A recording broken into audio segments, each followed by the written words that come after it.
ఈరోజు దేవుని వాగ్దానం.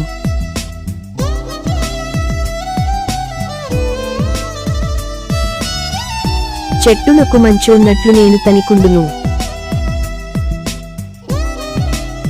తామర పుష్పము పెరుగునట్లు అతడు అభివృద్ధి నొందును. చెట్టునకు మంచు లెబానోను పర్వతము దాని వేళ్లు తన్నునట్లు వారు తమ వేళ్లు తన్నుదురు. హోషేయ 14:5. చెట్టునకు మంచు ఉన్నట్లుగా యేసు నీవే నాకున్నావుగా. నీ శ్రేష్టమైన ప్రసన్నత నన్నావరించెనుగా.